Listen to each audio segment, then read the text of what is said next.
नमस्ते बच्चों, कैसे हैं आप लोग। आशा करती हूँ कि आप सभी अच्छे होंगे, स्वस्थ होंगे और अपनी पढ़ाई पर ध्यान देते होंगे। बच्चों, आज हम पढ़ने जा रहे हैं परिसर अध्ययन। पिछली बार हमने परिसर अध्ययन में पहला पाठ पढ़ा था, हमारे आसपास, और मैंने आपको कहा था कि ये पाठ पूरा नहीं हुआ है, तो आज हम उसी पाठ के बचे हुए भाग को पढ़ने वाले हैं। बच्चों, पिछली बार आपने पढ़ा था कि परिसर अध्ययन क्या होता है और हमारा परिसर कैसे बना हुआ है। बच्चों, हमारा परिसर हमारे आसपास की वस्तुओं से बना हुआ है, उसी के मेल से बना हुआ है। हमारे परिसर में अनेक प्रकार के मिट्टी, पत्थर, घर, वृक्ष, पशु पक्षी, पानी, हवा, ये सब पाए जाते हैं। स्वयं हम भी इसी परिसर का एक भाग है। तो इन सारी चीज़ों से बच्चों परिसर बना हुआ है। फिर हमने जाना था कि ये परिसर में सारा जो परिसर है ये दो भागों में बटा हुआ है, सजीव और निर्जीव। सजीव क्या होता है बच्चों? जिसमें प्राण हो, जिसे भोजन, हवा, पानी की आवश्यकता होती है, जिसमें वृद्धि होती हुई दिखाई देती है, जिसमें हलचल होता है, जिसे सांस लेने की आवश्यकता होती है। बच्चों, जैसे कि आप, मैं, पशु पक्षी, सभी प्रकार के कीड़े, सभी प्रकार के पक्षी, सभी प्रकार के जानवर और वनस्पतियां भी। बच्चों, आपने ये भी जाना कि सभी प्रकार के वनस्पतियां भी सजीव होते हैं, क्योंकि उन्हें भी भोजन, पानी, हवा की आवश्यकता होती है और उसमें भी हलचल होती है। तो ये सारी चीज़ें आपने पिछली बार पढ़ा था। इसके बाद आपने पढ़ा कि निर्जीव क्या होता है। निर्जीव यानी जिसमें कोई प्राण नहीं होती, जिसे भोजन, हवा, पानी की आवश्यकता नहीं होता, जिसे सांस लेने की आवश्यकता नहीं होती है और न ही उसमें कोई हलचल हमें दिखाई देती है। तो ये सारी चीज़ें निर्जीव कहलाती है, जैसे कि कुर्सी, टेबल, पेंसिल, चौक, ब्लैक बोर्ड, दीवार, बर्तन, खिलौने, ये सब सारी चीज़ें निर्जीव कहलाती हैं। तो बच्चों, आपको समझ में आ गया होगा कि सजीव क्या होता है, निर्जीव क्या होता है। तो बच्चों, अब आपको अपनी परिसर अध्ययन किताब खोलनी है, जिसमें आपको पेज नंबर 3 देखना है। जो यहाँ पे दिया गया है, चित्र में दी गई वस्तुएं सजीव है या निर्जीव। सजीव हो तो वे वस्तुएं वनस्पति है या फिर प्राणी, यानी कि आपको ये चित्र पहचानना है और बताना है कि ये सजीव है या फिर निर्जीव, और अगर सजीव है तो वो वनस्पति है या फिर प्राणी। पहला चित्र आप देख सकते हैं बच्चों, ये है वृक्ष। वृक्ष सजीव होते हैं निर्जीव? बच्चों, सजीव वृक्ष सजीव होते हैं क्योंकि इन्हें भोजन, पानी, हवा की आवश्यकता होती है और इसमें वृद्धि भी होती है। तो इस तरीके से हम कह सकते हैं कि वृक्ष सजीव होते हैं और ये वनस्पति होते हैं। इसके बाद बच्चों अगला चित्र देखेंगे, ये है खरगोश। बच्चों, खरगोश सजीव है या निर्जीव?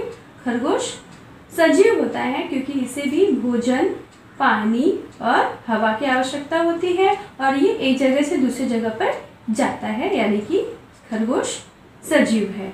और सजीव है ये वनस्पति है या प्राणी? ये प्राणी है। इसी तरीके से बच्चों आप देख सकते हैं मेंढक। मेंढक को भी भोजन, पानी, हवा की आवश्यकता होती है और वो भी एक स्थान से दूसरे स्थान पर जा सकता है, यानी कि मेंढक भी सजीव है और ये एक प्राणी है। अब बच्चों अगला चित्र देखिए, ये आप गैस सिलेंडर देख सकते हैं। गैस सिलेंडर सजीव है या निर्जीव? क्या गैस सिलेंडर को हवा, भोजन, पानी की आवश्यकता होती है? नहीं, इसे हवा, भोजन, पानी की आवश्यकता नहीं होती, इसलिए ये निर्जीव है। इसी तरीके से अगला चित्र ये है ग्लास। बच्चों, ग्लास को भी हवा, पानी, भोजन की आवश्यकता नहीं होती, इसलिए ग्लास भी निर्जीव है। अगला चित्र बच्चों देखेंगे हम, यहाँ पर गमले में फूल है। बच्चों, गमला निर्जीव है, लेकिन गमले में लगाया गया जो फूल है, पौधा है, ये सजीव है क्योंकि इसे भी भोजन, पानी, हवा की आवश्यकता होती है और इसमें भी वृद्धि होती हुई दिखाई देती है, यानी कि ये पौधा पहले छोटा होगा फिर धीरे धीरे वो बड़ा होता है, यानी कि गमला निर्जीव है लेकिन गमले में लगाया गया पौधा सजीव है। अगला चित्र बच्चों ये कढ़ाई का चित्र है। कढ़ाई ये निर्जीव होता है क्योंकि इसे भोजन, पानी, हवा की आवश्यकता नहीं होती, ये निर्जीव है। अगला चित्र बच्चों नारियल का वृक्ष। नारियल का वृक्ष एक सजीव है और इसे भी भोजन, पानी, हवा की आवश्यकता होती है, यानी कि ये सजीव है और सजीव में ये वनस्पति के अंतर्गत आती है, ये एक वनस्पति है। बच्चों जरा सोचो कि रेलगाड़ी का इंजन एक जगह से दूसरी जगह पे जाता है, तो क्या रेलगाड़ी का इंजन सजीव है या फिर निर्जीव? बच्चों, रेलगाड़ी का इंजन चलने के लिए उसमें डीजल डाला जाता है, वो डीजल से चलता है, तो वो सजीव नहीं कहलाएगा बल्कि वो निर्जीव है, क्योंकि उसे चलने के लिए डीजल की आवश्यकता पड़ती है, वो अपने आप नहीं चलता। इसी प्रकार से वृक्ष सजीव है, लेकिन उसकी लकड़ी से बनने वाली जो कुर्सी है, क्या वो भी सजीव है? नहीं। एक बार वृक्ष की लकड़ी को अलग कर दिया जाए और लकड़ी से कुर्सी या फिर कोई अन्य चीज़ बनाई जाए तो वो सजीव न होकर वो निर्जीव हो जाती है। इस प्रकार से आपने समझा कि सजीव क्या होता है और निर्जीव क्या होता है। बच्चों, अब हम आगे पढ़ेंगे परिसर के सभी घटकों का पारस्परिक संबंध। पारस्परिक संबंध मतलब होता है आपस में संबंध। बच्चों, आपको पता ही है कि परिसर में जो भी घटक है वो आपस में जुड़े हुए हैं, आपस में मिले हुए हैं, एक दूसरे की मदद करते हैं। कैसे? चलिए हम जानते हैं। बच्चों, ये चित्र आप ध्यान से देखिए। इस चित्र में बहुत सारी चीज़ें हैं आपको दिखाई दे रही हैं। इसका उपयोग हम मनुष्य करते हैं, यानी कि जो मनुष्य है उसकी बहुत सारी आवश्यकताओं की पूर्ति वनस्पति करता है, परिसर करता है। जैसे कि आप जो कपड़े पहनते हैं, ये कपड़े कहाँ से आते हैं बच्चों? ये कपड़ा बनता है कपास से। कपास की खेती की जाती है, यानी कि कपास एक प्रकार का वनस्पति होता है, उसके पौधे लगाए जाते हैं और फिर उसमें से इस प्रकार के फूल निकलते हैं। कपास जब पक जाता है तो उसे रुई कहते हैं और रुई से फिर धागे बनाए जाते हैं और धागे से फिर कपड़े बनाए जाते हैं।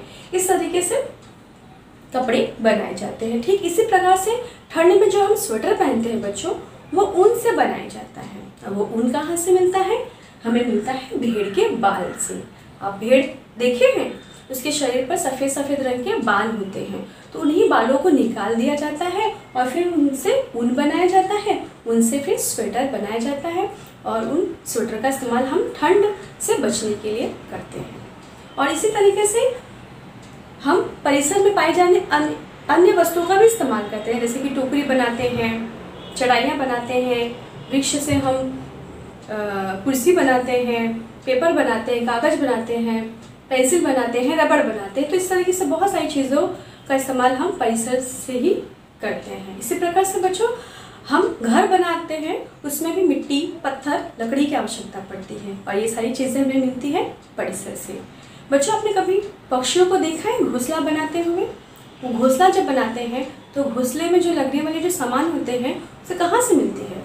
पक्षी परिसर में जाके ढूंढते हैं। कपास, तीली, रुई, धागे, छोटी छोटी लकड़ियाँ, सीक, ये सब ढूंढ कर लेके आते हैं और फिर अपना वो घर बनाते हैं, घोंसला बनाते हैं।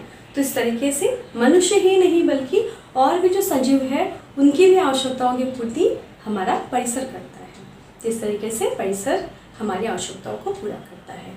बच्चों, वनस्पतियों की भी मदद की जाती है। वनस्पतियों की मदद परिसर करता है। कैसे करता है? देखिए यहाँ पर चित्र में बच्चों आपको भेड़ दिखाई दे रहा है। भेड़ जब वनस्पतियों को खाता है, वनस्पतियों की पत्तियों को खाता है, तो वनस्पतियों के जो बीज होते हैं ये भेड़ के बाल में चिपक जाते हैं, अटक जाते हैं, गिर जाते हैं। फिर जब भेड़ वनस्पतियों को खाकर, पत्तियों को खाकर जब चला जाता है तो रास्ते में या फिर कहीं और ये बीज गिर जाते हैं और वहाँ पर फिर नए पौधे बन जाते हैं। कैसे बनते हैं आपको पता ही है। बीज जब मिट्टी में गिर जाता है तो पानी पड़ता है, धूप पड़ती है, तो वो अंकुर फूटकर पौधा और फिर पौधे के से वो वृक्ष में बदल जाता है। तो इस तरीके से कहीं ना कहीं भेड़ या भेड़ जैसे अन्य जो प्राणी हैं वो भी मदद करते हैं वनस्पतियों को बढ़ने के लिए। तो इस तरीके से आपने देखा कि जानवर भी वनस्पतियों की मदद करते हैं। इसी प्रकार से आपने गिद्ध सुना होगा नाम। गिद्ध उड़ता है ना बच्चों आसमान में। हाँ, और लोमड़ी भी। तो गिद्ध और लोमड़ी मरे हुए प्राणियों के मांस खाते हैं। बच्चों, गिद्ध और लोमड़ी जब मरे हुए प्राणियों के मांस खाते हैं तो परिसर स्वच्छ हो जाता है, साफ हो जाता है। यानी कहीं न कहीं परिसर की मदद गिद्ध और लोमड़ी भी करते हैं। इसी प्रकार से बच्चों, जब वनस्पतियों के पत्ते सूख जाते हैं या फिर मरे हुए प्राणियों के मांस जब सड़ जाते हैं तो मिट्टी में मिलकर वो सब सड़ जाते हैं। तो मिट्टी जो होती है वो अच्छी मिट्टी बन जाती है, उसको कसदार मिट्टी कहते हैं। कसदार मिट्टी यानी कि उपजाऊ मिट्टी। ऐसी मिट्टी वनस्पतियों के पोषण के लिए बहुत अच्छी मानी जाती है। यानी कि जब ऐसी मिट्टी में पौधा लगाया जाए तो पौधा बहुत ही अच्छी तरीके से तैयार होता है। तो इस तरीके से भी वनस्पतियों की मदद हो जाती है। तो कहीं ना कहीं परिसर के जो सारे जो घटक हैं वो एक दूसरे की मदद करते हैं, एक दूसरे की आवश्यकताओं को पूरा करते हैं। तो बच्चों, आज हमने सीखा कि परिसर के सभी घटकों का संबंध, यहाँ पे आपने ये सीखा कि सारे जो घटक हैं एक दूसरे की मदद करते हैं और हमारे जो भी आवश्यकता होती है वो सारी की सारी चीज़ें हमें हमारे परिसर से मिलती हैं, चाहे पक्षी हो, चाहे प्राणी हो, चाहे मनुष्य हो, चाहे वनस्पति हो, सबकी आवश्यकताओं की पूर्ति हमारा परिसर करता है। बच्चों, जब आप ये सब जान गए हैं कि परिसर हमारी कितनी मदद करता है, तो हमारा ये कर्तव्य बनता है कि हम अपने परिसर को बहुत ही संभाल के उसका इस्तेमाल करें, यानी कि अनायास परिसर की चीज़ों को इस्तेमाल न करें, उन्हें बेकार न करें। और परिसर को सुंदर बनाने के लिए, अच्छा बनाने के लिए हमें वृक्ष लगाना चाहिए और हमें पौधे लगाने चाहिए। बच्चों, आज का होमवर्क ये है कि आपको ये पूरा पाठ, आज ये पाठ यहीं पे समाप्त होता है, तो आपका ये पूरा पाठ 1 से लेके 5 पेज नंबर तक, यानी कि 1, 2, 3, 4, 5 पाँचों पेज को अच्छी तरीके से आपको ये पाठ पढ़ना है और समझना है। नमस्ते।